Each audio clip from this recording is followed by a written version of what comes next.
Greetings and salutations. This is Hugh Jarsz. And here I am at 4 o'clock in the morning with only one coffee in me, so I have no idea how this is going to go. And I'm here with, hiding behind that tree over there is a Sasquatch that looks a bit like Johnny O from the plot hole. How are you, Sasquatch? I mean, Johnny. I'm doing very well. I think both are fitting, so you can call me either one. Yeah, so you were a jingly Sasquatch the other day, weren't you? I was. I had a lot of jinglies going on. Yes, for those that didn't see, and why didn't you? Johnny's Christmas live stream, every time he got a super chat, he put a bell in his beard. Although I was ripped off. He didn't put it in his beard. He put it on his hat for me. I know it because I wanted to put all right, so I ordered these bows, and I didn't realize they were made of metal. I thought they were going to be, like an actual bow. So whenever I put it in the beard, it just like slowly and surely slipped out. It kept slipping out. So I had to put it in the beard. I had to put it in the brim of the hat, unfortunately. Well, I took it as an advantage because it was very prominent. So my bell was there in front of everyone's face. That's right. I do like to be in everyone's face. Well, you are Hugh Jarsz, so it's a bit hard to avoid, isn't it? Exactly. Yes. So I'm just going to say hi to people in the chat. Hello, Rich901. I managed to put a few comments in there. Charlie Welsh, always nice to see you, Charlie. Christian Danelius, I presume I said that right. If I didn't, well, my apologies. Hello to you, Peter Collins, and that looks like all we have at the moment. But that's all right. We're just doing this for a bit of fun. In fact, I haven't really planned much at all. Those are the best streams, though, because there's nothing to stick to. You just kind of do it, and then it happens, and you're done with it. Yeah. Well, I thought we'd talk about our mutual interests, and we both have our top 5 bands of all time, which we're going to go through. But we'll do that a bit later. Music's certainly something that we both enjoy. Do you still do your Rock Talk podcast? I do every Friday, but we lost our regular spot, so now I just do it on YouTube. Right. Okay. Unfortunately, I can't play the tunes, but it is what it is. Yep. And Bah Humbug from Nimrod. Yes, I know the feeling. Merry Christmas, Nimrod. There you go. Yes. That'll make him feel good. Oh, Facty's there. Hello, Facty. And Peter Collins, we said hello. Yes, well, a few people dribbling in now. It's a very odd time slot. It's midday where you are. Right, yeah. Right at noon. Yeah. Yeah. And 4 a.m. where I am. So that shows how hard it is to get us together for a live stream. But that's true. I need to be more Aussie friendly. I try to do a Wednesday stream that's a little more Aussie friendly, but I think it's whenever I stream on Wednesdays, it's like maybe 6 or 7 o'clock in the morning for the Australians, depending on what part of the. Well, that's not bad. Yeah, it's amazing how many people will listen to YouTube live streams when they're driving to work in their car and that kind of thing. Boy, I hope you're not listening to me while driving in your car. Put yourself to sleep.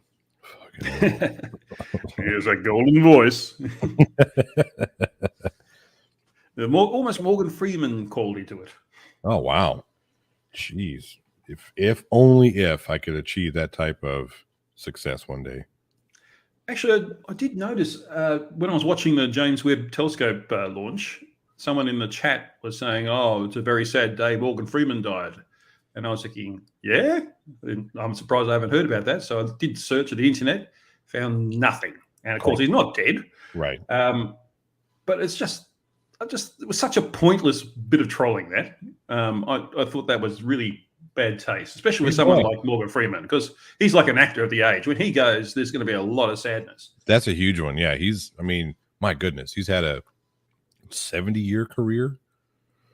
Damn, 60 or 70-year career. It's ridiculous. Guy's been he's been in some sort of production damn near his entire life. He was born in 1937, and he's 84 years, and he's still working. Yeah. So 64 years, I believe, is what I think he did. I think his first film, he was in his either 20 or late teens, early 20s. So 60 years. Yeah. My goodness. I'm just looking him up. What was his? He's from Memphis. I've been to Memphis. It's a very nice place. At least the bits I've been to. Never really stopped in Memphis. I hear other places of Memphis aren't that great, but where's his filmography? He worked as a dancer in the 1964 World's Fair. Okay, that would have been interesting. And a member of the Opera Ring Musical Theatre Group in San Francisco. Okay, so he left Memphis and went to San Fran. What was his first movie? He had acting jobs. 64 in a pawnbroker. He had an uncredited role. So I mean, you can go back as far as 64. As far as he was an extra, yeah. So I guess that was technically his first movie. I think his first credited role was it Attica? No, it wasn't Attica. Golly. Wikipedia is useless for this. It really is. Here we go. His most acclaimed film. So that's interesting. I didn't think his first acclaimed film was Driving Miss Daisy. I thought he was active before then. Mm-hmm. So, I mean, he was, but I thought he was famous before then. Yeah.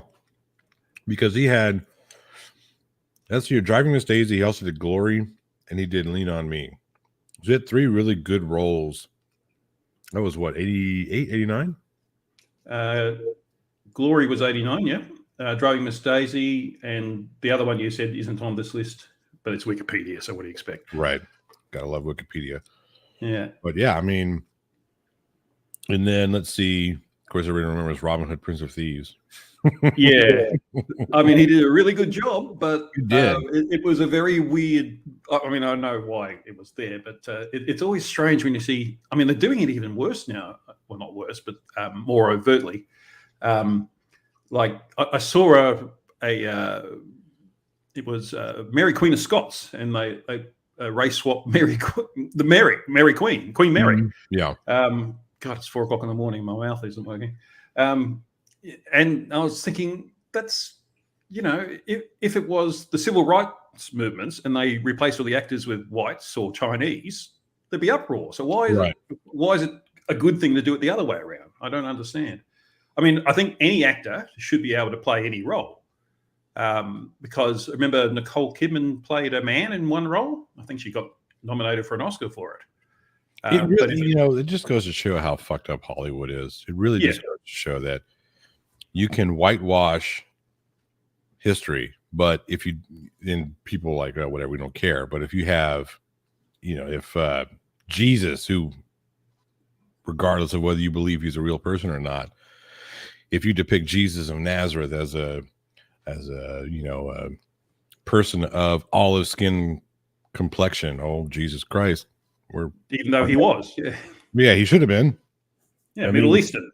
It would have been extremely weird if Jesus was blonde-headed and blue-eyed in the Middle East. Yeah, he would have stood out. Put it that way. A little bit. And they probably would have killed him as a baby or something. Even they wouldn't have needed Judas to point him out to the Romans. Like, no, I think we got him. It's okay, Judas. We can find him. It's like it reminds me of that James Bond Live and Let Die when Roger Moore was driving around Harlem, and I was saying it's like following a cue ball in a coal mine or something like that. Mm-hmm. That's what the black actor said, I should say. It was. It's just about the whole thing just gets crazy after a while, and that's when it loses credibility. Right. And all for having more faces that people recognize from different ethnicities and that sort of thing, and that's the world we want to live in. That's not a problem. But when you muck around with history and much loved roles for that purpose, it's just tokenism, and that doesn't help anyone. Right.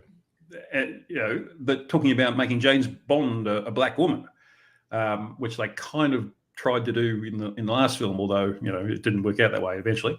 Why not just start a separate series? I reckon it was criminal that Halle Berry, after the movie she was in with Pierce Brosnan, which I can't remember the movie, but I remember her. Yeah. She would have been a brilliant action hero in that sort of James Bond style, but she could have had her own type of series. Why take over something that already exists, which is already much loved, when you can use that to create something else? Right. That's something that there's no precedence for inside of the original source material.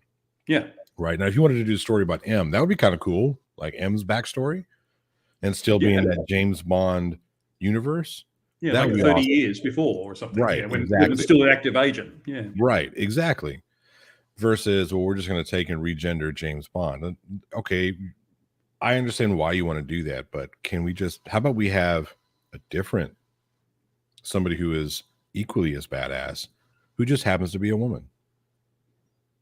Yeah. Instead of saying, oh, no, it's not James Bond. By James Bond, we mean Jane Bond. Come on now. Yeah. I mean, Lara Croft. Everyone loves Lara Croft. Exactly. Perfect example. Yeah. No one's saying women can't do action roles. It's that they just, for some reason, they feel they have to take over what people love already. And why destroy that? I don't understand. You should just create your own thing and make it important by itself. And that would be a true achievement, I would have thought. Why would you go for something that's sort of forced when you could have something that's genuine? And see, that's what it is, right? To me, I don't necessarily have a problem. Like, I don't have a problem if James Bond was a woman. I don't have a problem if James Bond was transgender, was a different ethnicity. None of that. There's no issue there. For me, it just seems like you're trying to force it. Yeah. Instead of coming up with something that's organic. Why? And that comes across as preaching, doesn't it? It really does. It tells everybody that, well, you have to think this way. You have to. Yeah. You're evil if you don't. Right. You have to be okay with James Bond being a woman. And I don't think anybody would have, again, I don't think, especially like a lot of people talk about, well, look what they're doing with Thor and Hulk and whatnot, but there's precedence for that within the source material. You know what I mean? Although Natalie Portman's not a really great choice for that, but anyway, that's a different matter. Right. I think they could have gone with a better actress. Not that Natalie Portman is a bad actress. I just don't think she fits that role. But she's not really physical. Yeah. Right. I mean, she tried to do it in what was that sci-fi horror film? Oh gosh. Well, the Phantom Menace. Yeah, the Phantom Menace. No, not sci-fi horrible movie. Golly. Annihilation. That's the one. Oh, I got a super chat. Oh, thank you, Peter, very much for that. That's a Czech kroner, I guess. I've never seen that currency before. The Fem Nikita style would definitely work. Yes. I really enjoyed the Nikita movies. Who was that? That was one of those actresses that had a lot of sisters. Rosanna Arquette? Was she in that one? Arquette? No. Who was that? No? Maybe I was wrong. But yes, I really enjoyed those. That was Anne Perlyard in the 1990 version. I haven't heard of that one. But what came to my mind was Gina Davis, and was it The Long Kiss Goodnight? Yeah, Gina Davis and Sam Jackson. Yeah. They were a great pairing. It's sort of a shame they never really got back together in another movie. I think they did a sequel. Did they? Did they do a sequel of that one? Remember they did a sequel to that one or not? I think the problem with that one is they targeted Gina Davis when she was waning in her career. Yeah. And Sam Jackson didn't have the same kind of pull that he does now. It's really bad timing, I think, with that one. Yeah. So I really enjoyed that. I thought it was cool. I thought it was a good. The chemistry that those two had playing off each other was really good. So I thought it was a very palatable movie. I also thought the writing was excellent, and I think that's another thing that Hollywood is just terrible at lately. The executives are so adamant about pushing certain agendas rather than telling a good story and entertaining their customers. And the writing on something like The Long Kiss Goodnight, I was hooked from the beginning. The opening scene is she was saying, I was born 8 years ago. And she explains that she lost her memory and doesn't know anything from beyond 8 years. And of course, that unfolds throughout the rest of the movie. And that was a fascinating hook. And it got me from the beginning. But you don't see movies like that anymore because they're so worried about appearances than actually doing things. The problem with modern day filmmaking is that no one... Okay. The problem with modern day filmmaking is the American audience, first and foremost, which maybe I'm about to take a lot of flack for what I'm about to say or not. I don't care. The problem we have here is that social media, specifically things like TikTok and Facebook and Twitter and all this shit, everything has to be fast. We got to get them within, 10 minutes. Got to get them in the hook and the action within 10 minutes, or people are going to be looking elsewhere, which is true. You know, a lot of people, I mean, look at, you know, with TikTok, you got 30-second videos and people on to the next, on to the next. And when you don't take the time to allow a story to build, allow a story to develop, you rush things, and it's painfully obvious in the final product. It's like we get from one thing to the next within a split second. It's like, where's the suspense? Where's the buildup? Where's the story? It's not there anymore. Yeah, I mean, a good example of that is Star Trek. Compare the original series movies. Wrath of Khan, for example, is probably a good example, with the 2009 and since movies. It was just all action. And because studio execs, for some reason, think action is what people come to see, but they come to be entertained first and foremost. Right. And I quite enjoyed them at the start. I was thinking, oh, good, this breathes new life into something I love. And then it just became nothing. And Kirk was a real mess of a character. He was. I mean, I appreciate, right. I appreciate what they were trying to do. I appreciate that they were trying to they changed the story, changed the history of Kirk and the whole thing. I appreciate that. But yeah, like, come on, J.J. Abrams, look, you're better storyteller than this. You are. Well, he has been, put it that way. Yeah, he hasn't been for a long time, but right. Well, again, I think that's because, it's the machine. Hollywood wants blockbusters. They want, if we're giving you $50 million for a film, we expect $200 million return. And that's just insane. That's an insane return. You know what I mean? Yeah. And they do, and it comes back in a couple of days, actually. Right. I know whether it's a flop within a week. Yeah. Within the opening weekend. Yeah. If you're not top 3 within opening weekend, you're considered a flop, regardless of how much money you make. Yep. I was hoping you'd go on for another point there. But oh, well, no. So here's the point. The point is, and I don't know where the line of demarcation is when it comes to responsibility between the audience and the people making the films. Because whereas I understand like filmmaking it's just such a huge business.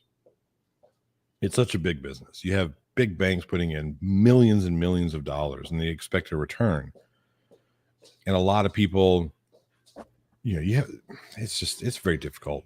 So many people are interested in the big explosions and the lights and the flashing that they don't want to sit there and watch two people develop a story, a character arc, anything. Well, a good example of that is Spider-Man, I think. The Long Way From Home, the penultimate movie, was a bit of a mess.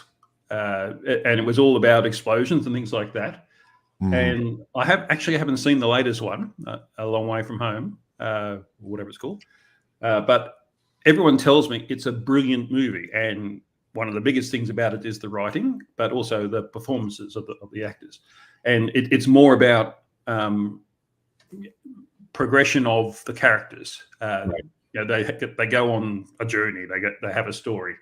Whereas they have all the action and explosions and things like that, but it's not the focus. It's there as part of the story, and that's what makes this Spider-Man movie work. And as we were talking about box office, it's actually making money. So unlike Spider-Man's a bit hard not to make money, but this movie, this latest one, because they've actually put some effort into making a movie rather than an explosion fest, it's making money hand over fist, and that's what executives need to realize. The MCU in general, like the Eternals and what was the other one, the Shang-Chi, which was I don't know how to pronounce that, which was, well, first of all, that's probably part of the problem. It's a bit harder if you're not Chinese to pronounce that.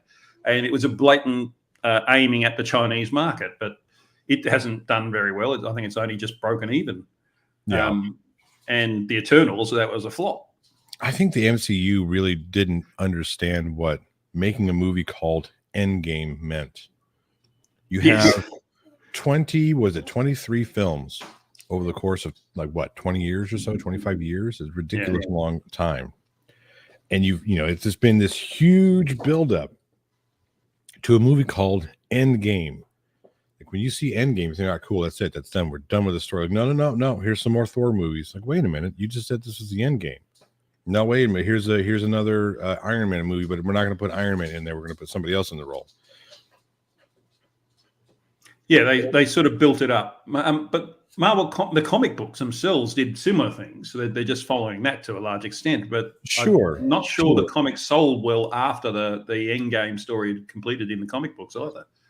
Well, I mean, it's different, right? So when you're looking at comic books, you get people who read comic books because they expect to read the stories. They expect these types of things. Like Endgame wasn't the only type of story like this within Marvel universe, right? So the X-Men, they had a series where there was an alternate timeline in which Charles Xavier got murdered way early, and Magneto became the hero. And there was this huge story that spanned across, I think, 12 titles. I've got them all upstairs. That's how much of a nerd I am. But, it was a great story.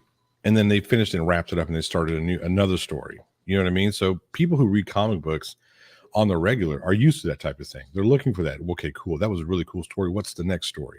All right. And what's the next character? With film, though, most people, they watch it and they get that story and like, cool. Now, again, it's like the whole TikTok thing, right? 30 seconds in, we're on to the next. What's the next thing? All right, I've already seen this. Let's move on to something different. I think that's where that doesn't translate.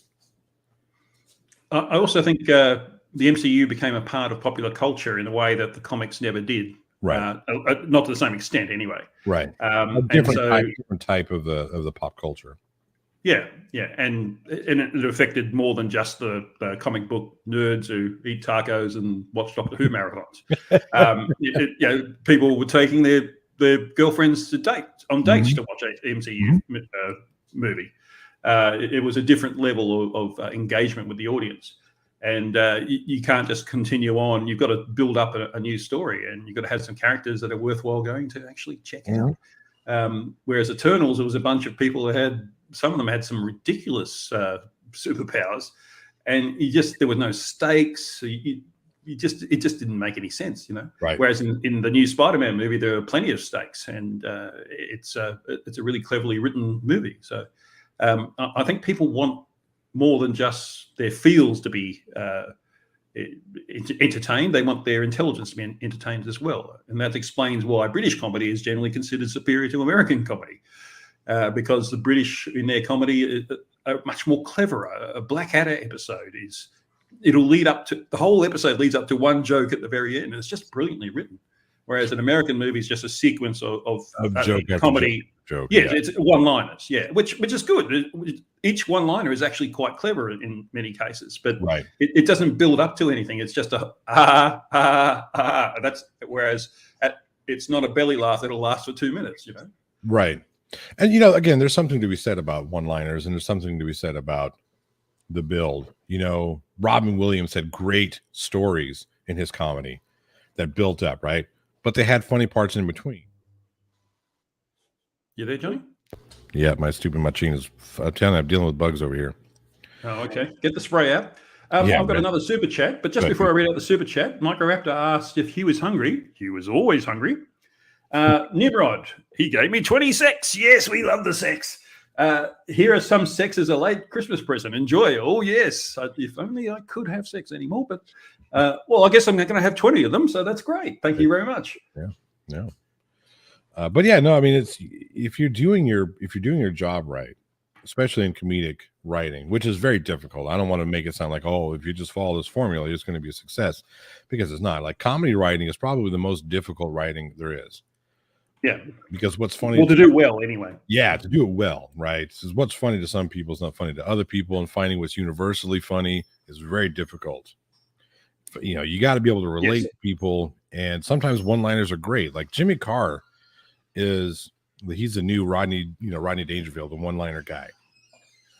And his one-liners are funny, but I turn him off after about 20 minutes because I've had enough one-liners.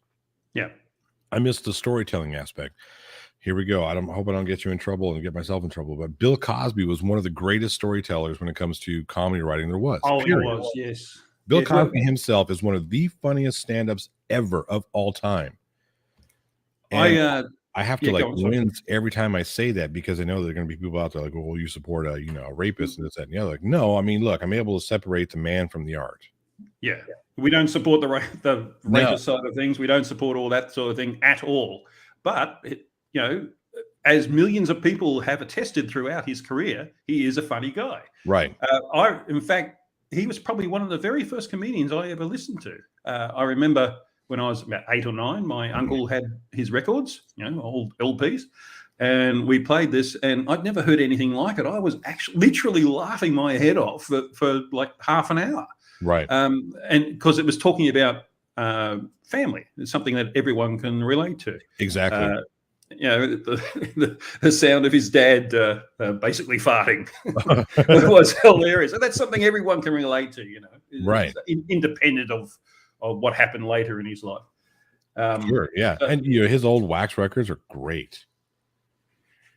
Yeah, I've got them all somewhere. At least I downloaded them at some point. Right. And I'd listen to them again, and they still make me laugh. It's or at least a smirk anyway. Yeah, well, it's a smirk because you're like, damn, am I supposed to be laughing at this guy who's a convicted, not anymore convicted raven? Oh, geez, you know what I mean? It's like there's that thing that people make you feel bad because you at one time before you knew any of this stuff, this guy was funny. Yeah, and that's it shouldn't be like that. Things that are funny should be funny independently. I get people who have the issue separating art from the person. I get it because Victor Silva, I don't know if I ever be able to separate the art from the person, because that guy was a real piece of shit. Yeah, I don't know who you mean, but he's the director, the film director. He did Powder. He's the one who started the Jeepers Creepers series, but he used his position of authority to do some seriously fucked up things to a 13-year-old young man. So, yeah, it was egregious.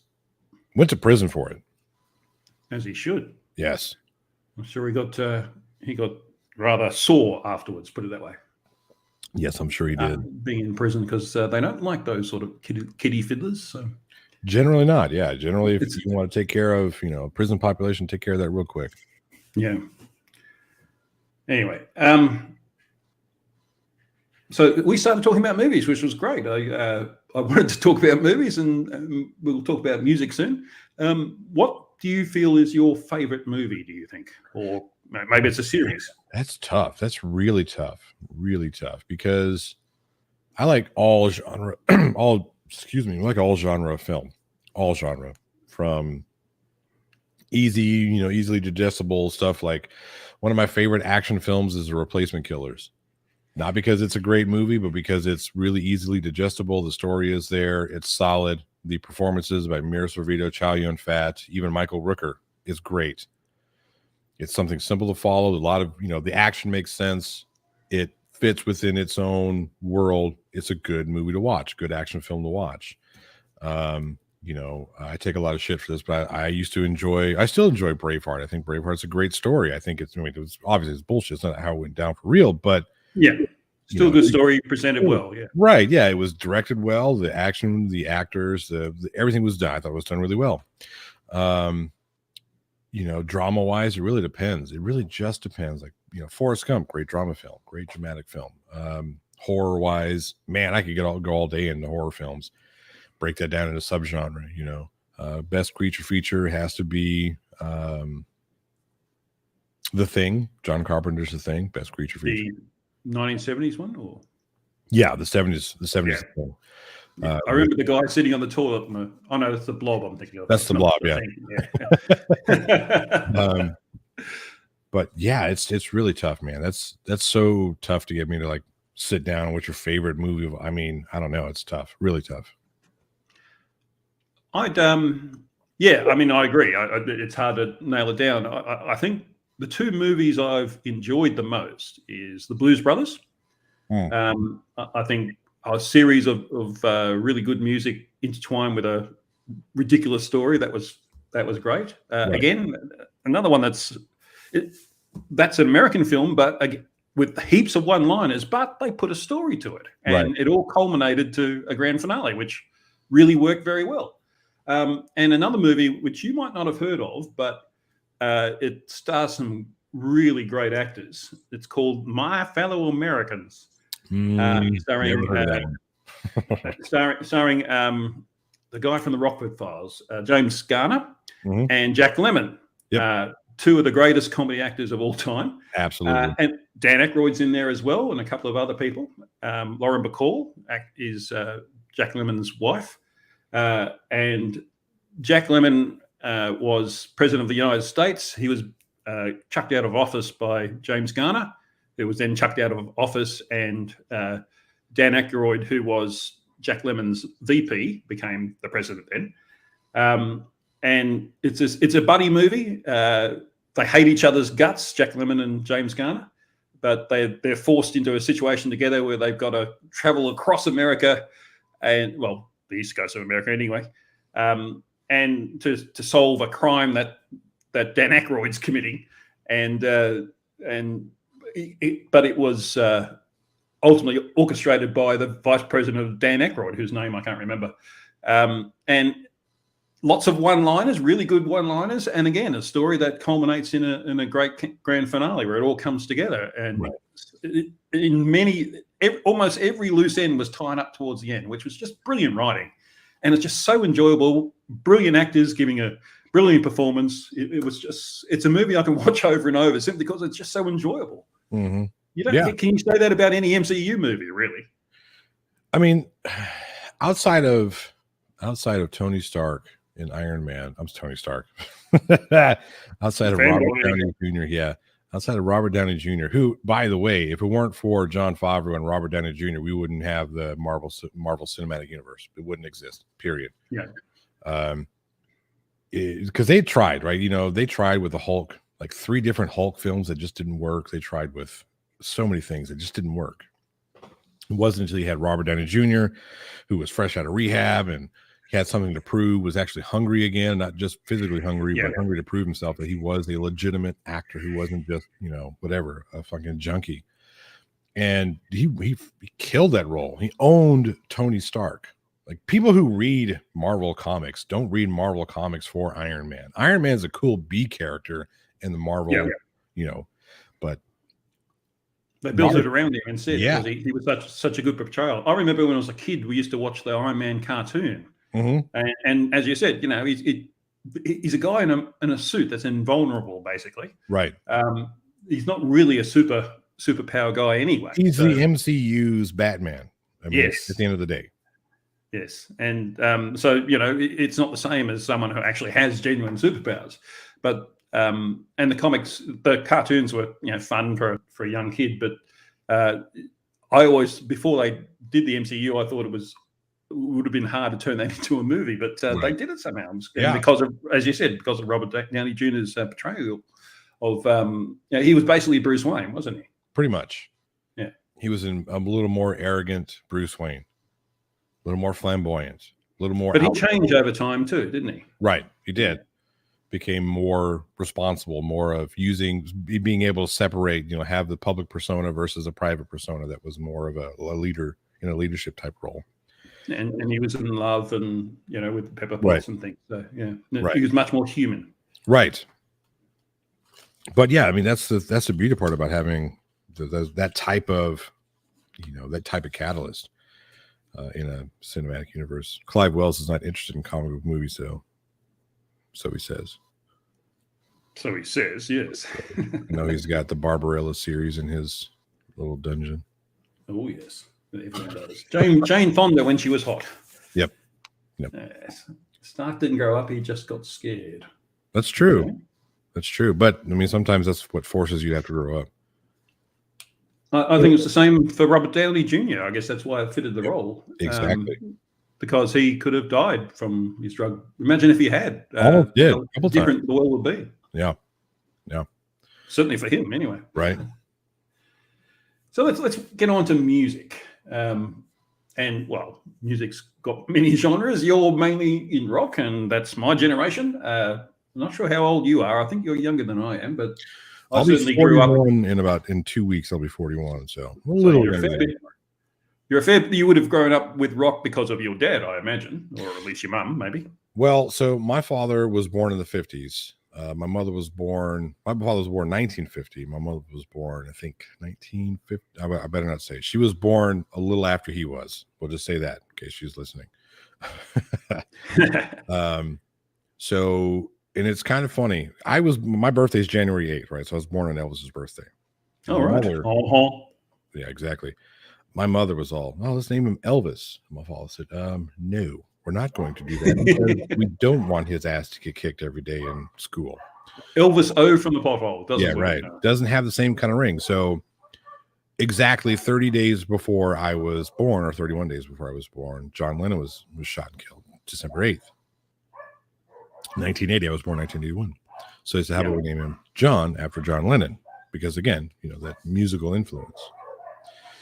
So I grew up with, the Beatles, the Stones, Janis Joplin, Bob Dylan, Bruce Springsteen, stuff like that. That was always playing in the house, always. I'm hearing dogs that aren't the corgis. They're not they're my dogs. They're out there screaming at something. God knows what. Could be screaming at a butterfly. Who knows? Well, that's what my dogs do too. Corgis love to bark. They'll have high energy dogs. I'm more of a generation that grew up with that sort of music rather than when it was coming out. I remember the Beatles still having a hit. So that must have been like 1970. I was I think 5 or so. 6, something like that. But my mum was very much into the Beatles, as most women were in those days. And so it became obvious to me because she was paying attention to it. So when you're a small boy and your mum pays attention to something, you pay attention to it as well. Right. I remember that. I think I can't remember what the song was, but it would have been their last hit, I imagine, because they broke up around 1970. Oh, let's see here. That would have been off Sgt. Pepper, wouldn't it? Probably, yeah. That's another thing I remember. 20 years after Sgt. Pepper was released, all the radio stations were doing, it was 20 years ago today, Mm-hmm. Let's see here. And now it's like 50 years ago. Oh, gosh. I was listening to the same oldies, quote, oldies station that I listened to as a kid. My father put it on. It was called The Oldies. Yeah. And I was listening to it recently, and they were playing things that came out when I was a kid, thinking, no, fuck off. No. I'm not old enough to live in an oldies age yet, okay? Can we chill the fuck out with that? Like they were playing, who were they playing? Not the Stones. Yeah, they're playing the Stones. They were playing even newer stuff. I can't even remember some of the I say newer stuff, like, newer Led Zeppelin, newer Def Leppard, stuff like that. It's on the oldies station. Like, get the fuck out of here. I'm not old. No, I refuse. Oh, yeah, I had a bit of a shock. Tom Jones was another love of my mother's, and I never saw him in concert. He came out and did a concert with John Farnham. I don't know if you'd ever heard of him, but here he's sort of he's a singer who's been around since the 60s, and they sort of wheel him out for any Christmas carols and that kind of thing. And I don't know why they had to put him with Tom Jones, I guess to give Tom Jones a bit of a break, because Tom Jones was easily in his 70s by that point. Right. But when I went to the entertainment center for the concert, I was rather shocked how many people were there with the Zimmer frame. And I was thinking, I'm going to a concert with all these people using Zimmer frames? How old am I? Right. Let It Be. Let It Be is the answer, 1970. Right. Okay. That's the one for the Beatles. One of their greatest hits. Wow. Yeah. Paul McCartney. Yeah. Yeah. How can I not remember that? Well, I guess I just remembered it was the Beatles because I was like 5 or 6 or something. Right. But yeah, so I grew up through all the 70s rock music, Led Zeppelin and all that sort of thing, and Pink Floyd, and and of course the Stones were still going as they are now.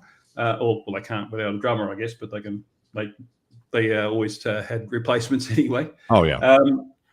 As a teenager, the first bit of music, this is going to be terrible. The first bit of music that I remember being really into was ABBA. So my mother is a huge ABBA fan, and they recently did like this new record, and they're doing this tour and all that stuff. So she's trying to get herself she has tickets to the concert, which is in London, and she's trying to get her plane ride and all that stuff over there. But with all the, stuff that's going on, we'll just call it, with wellness, she's running into difficulties. But yeah, no, my mother she loves ABBA, huge ABBA fan. Well, they were brilliant musicians. I can easily see how I got into the music when I was a teenager. It was very emotional, and of course, teenagers are very emotional. Right. It was music of the time. It was very much a part of living in the 70s, late 70s in that case. It was, me and everyone else was into it. I remember ABBA the movie came out, and it was amazing. One thing I thought, but it sort of hasn't aged well. So, yeah, well, I see we say that, but then there have been people who've been covering, Dancing Queen and a couple of other hits that they've had over the years that people, they still have that thumbprint. But one thing I always thought was really cool about ABBA is that when they first started, they didn't speak a lick of English and had to sing everything phonetically. Yeah, They started. Just that amazing. Was their brilliant move at the Eurovision where they won and started their road to fame. Right. They, unlike most people, chose English as their language, which meant everyone could, in the Western market where most of the money was, could relate to the music straight away. And they just took off as a result. That was very smart on their part. Good business people. Mm-hmm. Tuss says ABBA are the worst effing band ever in the history of ever. That's Tusk. Gotta love Tusk. Well, yes, yeah. But, the worst effing band ever. Yeah, I thought that was just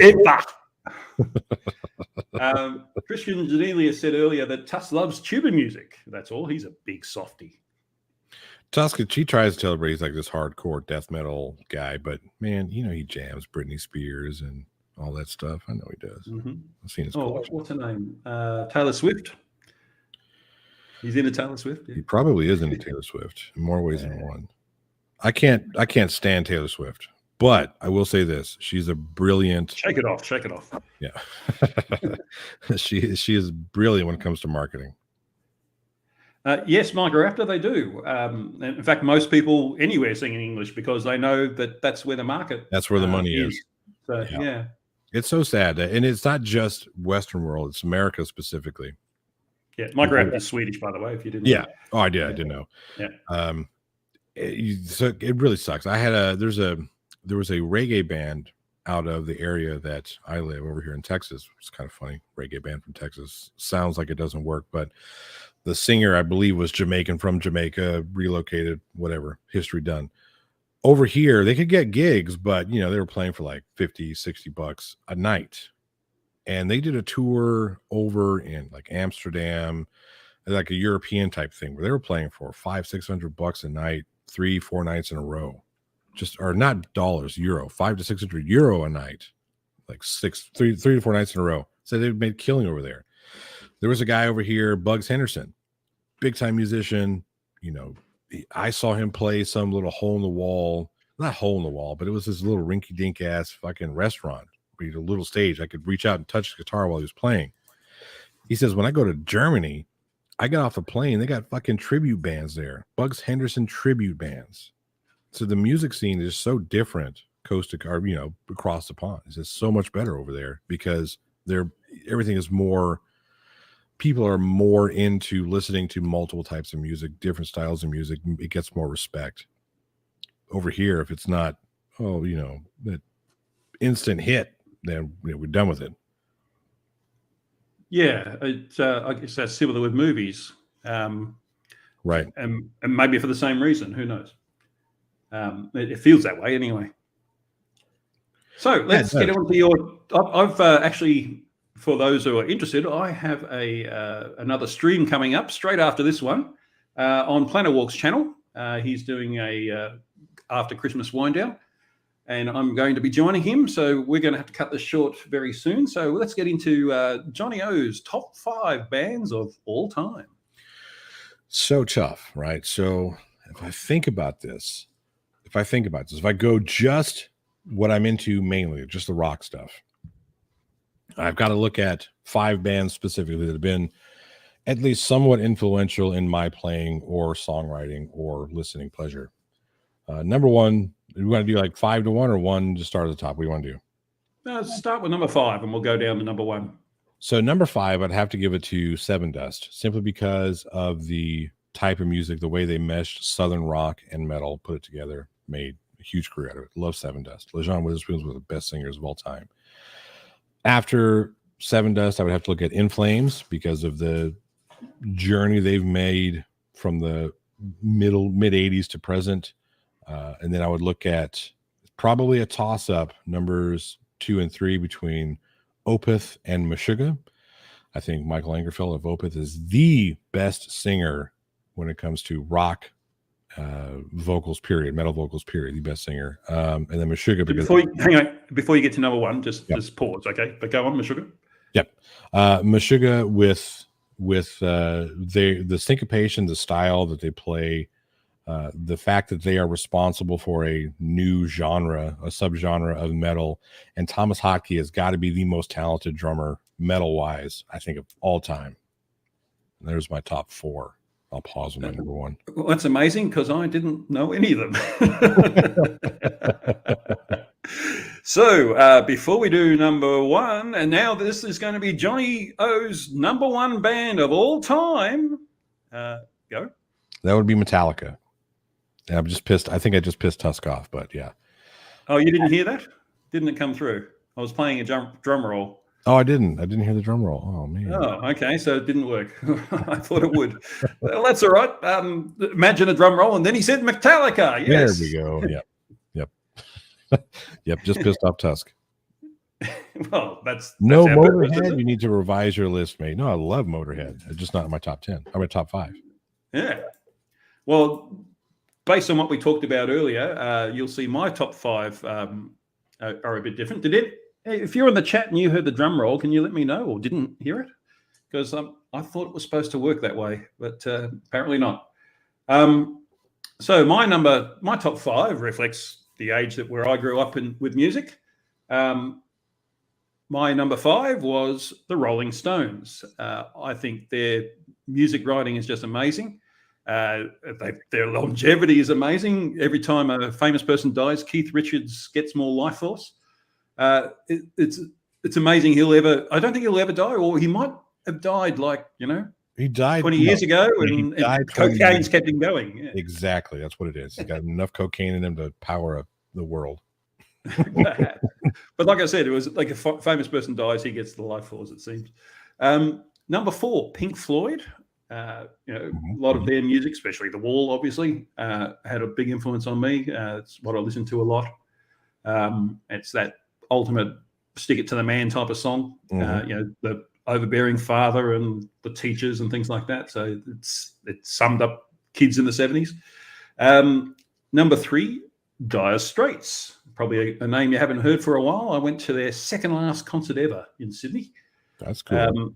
That was, I think they've had concerts since, but it was billed as the second. It was billed as the last concert, and then they put on another one. They had money to make, I guess. Right. Dire Straits' music is just utterly amazing. Mark Knopfler on the guitar is just adds something that no one else. There's guitars in pretty much every band, but for some reason his always stands out, and his quality of songwriting is just amazing. And his story, I mean, they're called Dire Straits because they were basically destitute. And if that gig or record didn't take off, then that was it for them. But it took off, and the rest was history. And so much of their music, like Sultans of Swing and Brothers in Arms and all that sort of thing, and Money for Nothing. It's every time that comes on the radio, it goes right up, especially at that beginning when the riff comes in. I just always loved Dire Straits. They're a great band, and I don't know if they do any gigs at all these days, but I'm pretty sure they'd sell out straight away. They should. Number 2, AC/DC, an Australian band at last. I thought about the Angels, but AC/DC I listen to far more than anyone else. From No Australia. Crowded House? They're more New Zealand. They're New Zealand, yeah. We don't care about them. and quite frankly, it's kind of wuss rock to me. Fair enough. It doesn't really appeal as much. I mean, I enjoy their songs, but they're definitely not a top 5 band, put it that way. I always think Foot Rot Flats when I hear Crowded House. Do you know what Foot Rot Flats is? It's more I think British type of thing. I think PhD Tony explained it to me once. Yeah, it's a New Zealand comic, but took off in Australia and then I think in the UK as well. But because it very much sums up farming life, and it's dead funny. Number one, I didn't really choose this because I did choose this because their music I really enjoy, and they're probably one of the most prolific bands ever. But it's going to be a surprise, and I won't play the drum roll if no one heard it. It's the London Symphony Orchestra. Pretty much every music theme, movie theme that you've ever heard, the London Symphony Orchestra has done it at some point. So they're very prolific. You would have heard them a lot, and they consistently churn this out all the time. And I just need to give them props for that, really. This is all I'm trying to do. But I also wanted to shock people because when you're talking about Rolling Stones, Pink Floyd, Dire Straits, AC/DC, you don't expect the London Symphony Orchestra. Right. I mean, we could go John Williams. He's been the most influential composer. He was carried by the London Symphony Orchestra. He was nothing without them. Well, I mean, come on now. He had to write the music, so let's give him that. Oh, yes. And I want to give him props too, because he came out of retirement to write the music for the last trilogy. It's a pity the last trilogy was terrible, but especially the last movie. God, that was not because of John Williams, though. No, he delivered. He delivered. But yeah, when he's in his 90s or something now, I'm amazed he's still alive, to be honest, and he's still doing music. But that's quite common with conductors. They tend to live long lives. The music does something for them, it seems. So Tusk says Hans Zimmer is greater than John Williams. Only in Hans Zimmer's wettest of fantasies. Now, that's not to say that Hans Zimmer isn't an excellent composer, but John Williams has shaped film since the late 60s until today. Can't say that about Hans Zimmer. Yeah, well, if you think of all the blockbusters since the 70s, John Williams wrote the score for all of them. Yep. Certainly everything was by Spielberg. That helped. That did help. Yeah. So, yeah, he can't.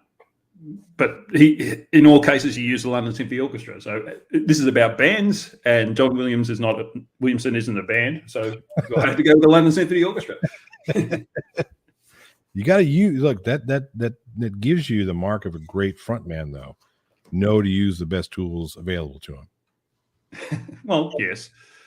Mind you, I used to sing in choirs, and I don't think the conductor has as much power as a conductor thinks. That's fair, but he was more than just a conductor. He was a composer. So. Oh yes, yeah.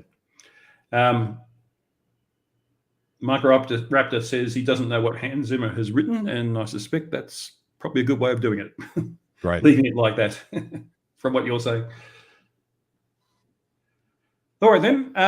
I guess we should get close to wrapping it up, I think. Fair enough. You got to go do your planner walk stream. Well, he said at 5 o'clock my time, but he hasn't sent me anything to connect to him yet. Well, so we'll see what happens. But I might as well end this. So this is the week, the Hugh week, Hugh week, maybe. The huge week. Yes, I'm doing a live stream every day this week, and because I've been slack basically, and because I've got this week off, I thought, well, let's do a lot like. Did I say he to Mike Raptor? My apologies. I didn't recall even saying any pronoun, so I might have just not been paying attention. My apologies. Yeah, it's the huge week, and doing a live stream every day. I was trying to do a video every day as well, but I've got like 10 ideas, and I couldn't make any of them work. It was really ridiculous. Maybe I just wasn't in the mood. We'll see what happens. Yeah. So. Yeah, but we're doing a live stream. I'm not sure what my next one's going to be because I've got some really big names who might be lined up, but because it's Christmas, it was hard for them to commit. So keep an eye on my channel for the cards for those ones. I know I'm definitely having a conversation with Arctic Reflections, and when that's happening, it depends on what the big names are doing. The other thing was not just Arctic Reflections. I'm also going to have Critical Think and hopefully one or two other members of the Wolf Pack. And we're going to take apart Mitchell from Australia, which is so easy to do. That guy is. You got to put him together first before you can take him apart. Well, yeah, he's just so he knows he's wrong. He must know he's wrong. He's not that stupid. No one's that stupid. But he's for his audience. He's pretending that he is, and his audience is so dumb that they believe him. It's just amazing. But so we're gonna. I mean, that's the purpose of my channel, is just for the things that people who don't know might think is true when they're not, like anything Flurf say. Right. My channel is there to say, okay, this is what reality is like, and you can verify it, and this is how you can verify it. And that's why most of my, and I try and make it funny, of course, but it's not always succeeding. But that's why my channel exists. And so that's what we're going to do with Mitchell, and hopefully we can, I'm amazed he's got like nearly 3,000 subscribers. Oh, that's not something I was going to mention. Johnny, you've had a brilliant year. I've had a pretty successful year, I got to say. Yeah, and you were under 1,000 at the beginning, weren't you? I started the year right at 1,000. Right. January 6th. December 26th, I got to 1,000 and then stayed there for a while. And then, I had a pretty good year this year. Yeah, you've done well. And you did the work for it. That's the thing I admire. Because you've done Dingleberries every week, and I think you do a live stream every week, and you're doing the work, whereas I'm not doing the work, unfortunately. Well, I mean, you've got real work to do, I'm sure. I've got real work too, but I don't really like it that much, so... It gives you more reason to make videos. Yeah. Right. Yes. My real work pays too well, unfortunately, and leaves me emotionally drained at the end of the day. So it's a bit hard for me to, it's basically the weekends I have the energy to put a video together, and that's not, and sometimes my weekends are busy too. So I would like to do more, but it's just a matter of finding that work-life YouTube balance, I guess. Right. So anyway, it seems like, well, it's now 5 o'clock in the morning for me. I don't know what time it is where you guys are. And I've got 26 watching, which I'm quite impressed with, because there's no Australians or New Zealanders here right now. So this is all an international audience. So thank you very much for watching me. I didn't think that we'd get this many, because it's a funny time for most people. It's sort of very late. It's not very late in the UK, I guess. And it's not really evening in the US. So it's coming up. It's 1 o'clock where you are. And you're in the middle. Sunday. It is Sunday, so we're good. I guess, everyone's relaxing. Yeah. The little I do is forever huge. Thank you, Colin. I'll take that as a compliment. It seems like a compliment. I am international. Oh, yes. Well, yes, anyone in Europe's international. So 7 p.m. in the UK. Okay, good. And I guess it's 8 p.m. where you are, Microraptor. You might be Aussies impersonating an international audience. Well, Australia doesn't exist, of course. We're all paid actors. So. Right. Yep. Or you mean, because how could you exist if you're upside down? Well, exactly. Yeah. God, that's amazing how first keep coming up with that. So stupid. Oh, Ben's up early. He's in Chinchilla, which is to the north of me. It's in Queensland where I am. That's one thing I wanted to mention. Queensland is 3 times the size of Texas. And we're not even the biggest state in Australia. No. But let's be honest. Who wants to fucking see Australia? Well, we don't exist. So. I'm kidding. I would love to go to Australia, but I don't. There are enough things that are trying to see my demise here in the States. If I go to Australia, that just adds in everything else. Everything in Australia wants to murder you. Everything. No. If you find a place where there's lots of crocodiles, you're worried about crocodiles, you say, nah, don't worry about the crocodiles. The sharks ate all them. And if there's a place where there's lots of sharks, you say, oh, don't worry about that. The crocodiles ate all them. So. Yep. Or it's, what was that picture that somebody said it was the most Australian picture ever? Is a dingo eating a shark, eating a crocodile or some shit. I don't think I've ever seen that. So. I'd say the most Australian thing I've ever seen was this guy who went into the bush to hunt brown snake wearing a fucking cutoff shorts, a tank top, and no shoes. Yeah, it was a warm day. I mean, you're not going to dress up for that. I saw the American equivalent of that. It was a guy from Michigan, and there's a guy called Noel Phillips. He does aviation videos, and he went to the least used airport in America in the middle of winter, and it was like, in Celsius, it was way under -10, and I don't know what that is in Fahrenheit. I think it's like like 20 or something. Balls cold. Probably colder than that. And he got off the plane. He was wearing shorts. It was way below freezing, and he was wearing shorts. And he was saying, "Oh, I'm from Michigan. I'm used to it." And I was thinking, no one's that used to it. I was in New York when it was 7 degrees Fahrenheit, minus 14 Celsius, I think. And there was a wind chill factor of minus 14 as well. And yeah, I wouldn't have been wearing shorts. Yeah, no matter how used I was. Yeah, you don't get used to subarctic temperatures. It just doesn't happen. It's like, oh, I live in South America. I'm used. No, you're not. You lying sack of shit. Yeah, I'm used to frostbite. Yeah, right. No, it doesn't work that way. All right, so I'm sort of now on tenterhooks at Planet Walk's going to call any moment. So if you want to continue listening to me, you can go over to Planet Walk's channel and see me there. Johnny O, thank you very much for being my Sasquatch guest. Absolutely, a blast. Yeah, so we'll have to go into, I can't remember how that joke started, to be honest, but we'll have to talk about that some time. It's been a great chat. I very much appreciate you coming here and doing this, and we'll have to do it again at some time. I really enjoyed it. All right, then, so I'm going to roll the credits. I'll see you over at Planet Walks or in the next video. Thank you very much for watching. So there's nothing left to do but cue the corgi.